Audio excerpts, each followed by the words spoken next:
Something is dying in America, and most people are eating their last meal there, without even realizing it. Across thousands of cities and towns right now, the restaurant chains that defined how Americans ate, the places where families celebrated birthdays, where couples went on first dates, where kids ordered off laminated menus with crayons on the table, those places are vanishing. Not slowly. Not quietly. At a speed the industry has not seen since the financial crisis of 2008. Restaurant prices have risen by an average of 31% since early 2020, according to the National Restaurant Association. Labor and food costs jumped 35% from 2019 to 2025, according to Bureau of Labor Statistics data. The customer who used to walk through those doors every Friday night has made a different calculation. Their disposable income is shrinking. Instead of eating out, they are eating at home. None of this is about one bad quarter. A structural collapse is happening in real time, one that goes deeper than pricing, deeper than competition, deeper than any single management failure. And in this video, we are going to count down 10 restaurant chains that may not make it to 2027. Number 10. Long John Silver's affordable fish. Hush puppies. Coleslaw in a little paper cup for working-class America. Long John Silver's was the seafood answer. It was not fancy, but it was consistent, and millions of people loved exactly that about it. At its peak in 2007, the brand operated over 1,000 locations across the country. Today, fewer than 500 remain. Over 150 stores have closed in just a 3-year window, a collapse so steady it barely made headlines because it happened one shuttered location at a time. Most revealing of all? In 2025, the company added chicken imagery to its logo in a rebranding effort. Let that sink in. A seafood restaurant distancing itself from seafood has lost the plot entirely. When a brand no longer knows what it is, customers cannot figure out why they should choose it. No single catastrophe killed Long John Silver's. Quietly, location by location, it has been erased from a map where healthier, faster, and cheaper alternatives have taken over every lane it once owned. That is a slower kind of death, but it is still death. Number 9. On the Border fajitas. Queso, margaritas. Dallas, born and built in the 1980s, On the Border had a specific and loyal lane in American dining. At its peak, 166 locations carried the brand's name across the country. Private equity changed everything, traded from one ownership group to another. The chain absorbed debt without absorbing investment. No serious renovation. No real menu innovation. Just financial obligations, piling on top of financial obligations, year after year, while the restaurants aged around them. In 2025, the company filed for Chapter 11 bankruptcy, citing the difficult macroeconomic environment, labor shortages, and rising operating costs. 40 underperforming locations closed almost immediately.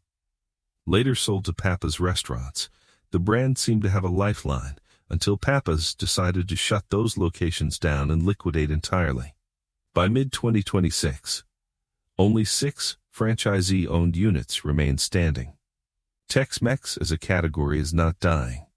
Chipotle is thriving. What died here was the version of Tex-Mex that made you wait 45 minutes for a mediocre margarita in a restaurant that had not been updated since 2003. On the Border became a caricature of itself, and the customer quietly walked out. Number 8. Boston Market Rotisserie Chicken. Mashed potatoes with gravy, creamed spinach.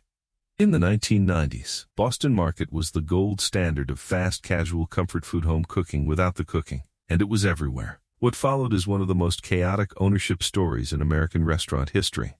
Owner Jay Pandya attempted to file for bankruptcy repeatedly since 2020, and was ultimately banned in 2024 from filing again for at least 6 months. That is not a company restructuring.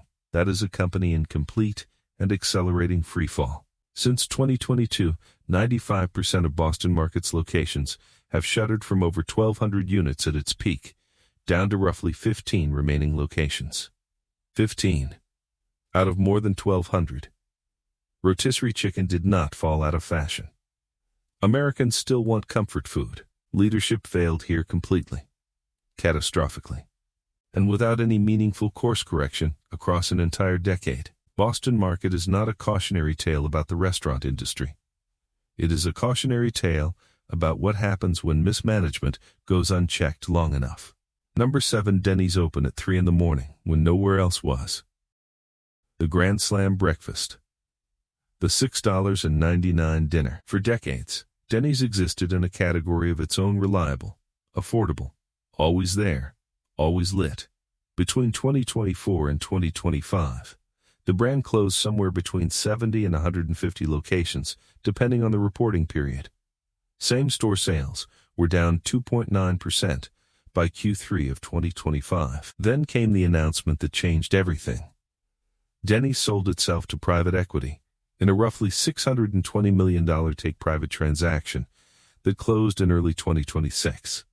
History shows what usually follows that move: cost-cutting, more closures, an identity hollowed out in the attempt to appeal to people the brand was never designed for. Consider what Denny's was truly selling: not pancakes, but availability.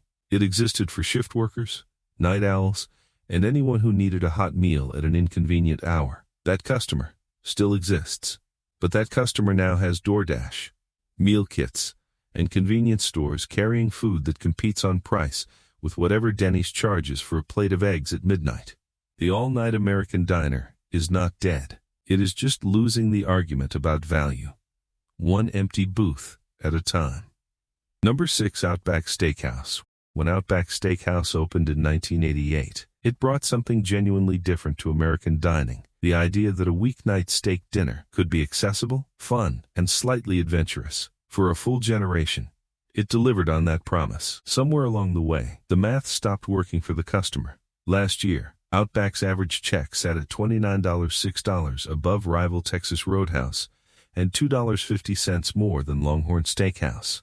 That price gap is not being justified by a better experience. Texas Roadhouse is more efficient, more consistent, and more profitable, and customers have noticed in the most direct way possible. They stopped showing up. In 2024 alone, 41 Outback locations closed across 8 states. At least 8 more went dark quietly in 2025. Parent company Bloomin' Brands has been shedding locations across its entire portfolio as same-store sales fall, and the casual steakhouse model shows its age in real time. Caught between two identities too expensive to feel like a deal, not refined enough to feel like a treat, Outback has parked itself in no man's land. In 2026, that is a very dangerous place to operate.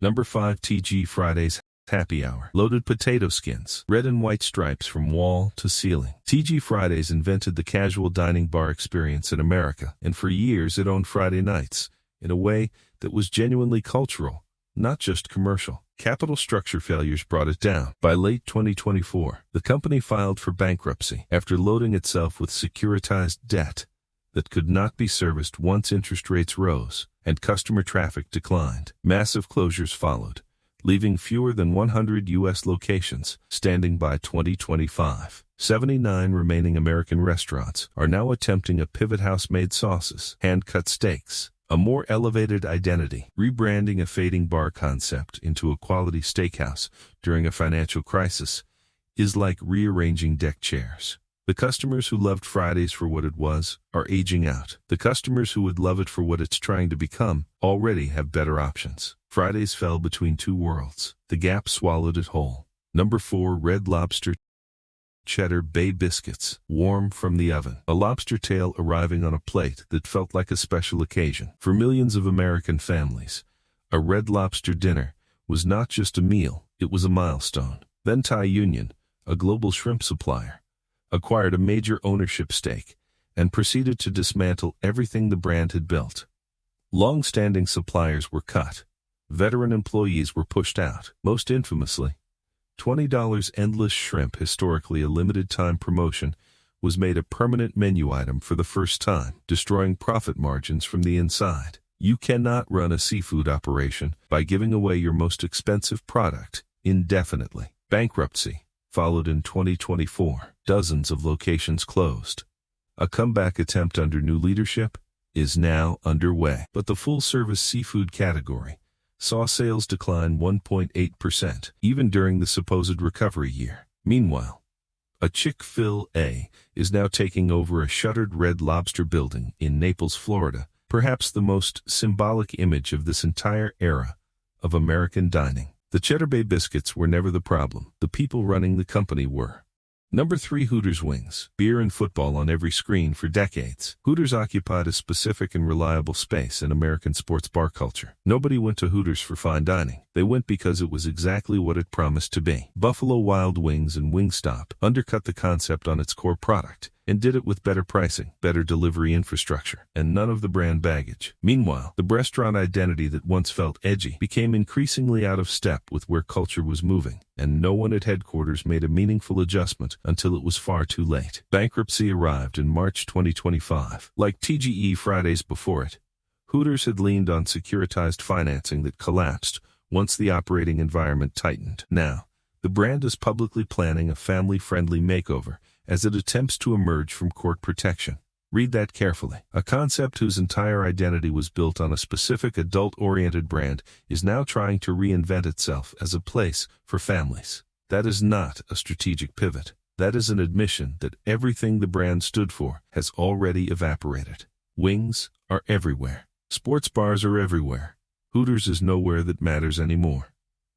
Number 2, Jack in the Box late-night tacos. A mascot that belonged in a fever dream. Jack in the Box always had a cult energy that the other fast food giants could not manufacture, an off-brand irreverence that built genuine loyalty, especially among younger customers who appreciated that the brand did not take itself too seriously. Cult followings cannot survive indefinitely when the core promise breaks. By the end of 2025, the company had reported between 80 and 120 restaurant closures, with further shutdowns planned into 2026.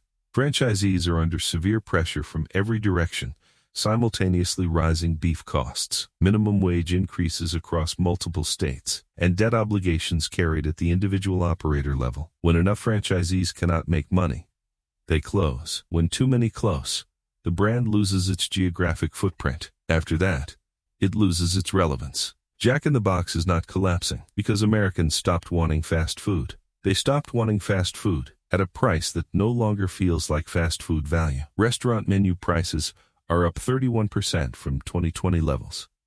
A taco that cost $1 and now costs $3 is not the same product. The value proposition has been hollowed out, and without it, the late-night magic fades. Loyalty, it turns out, is not unconditional. It never was. Number 1, Pizza Hut.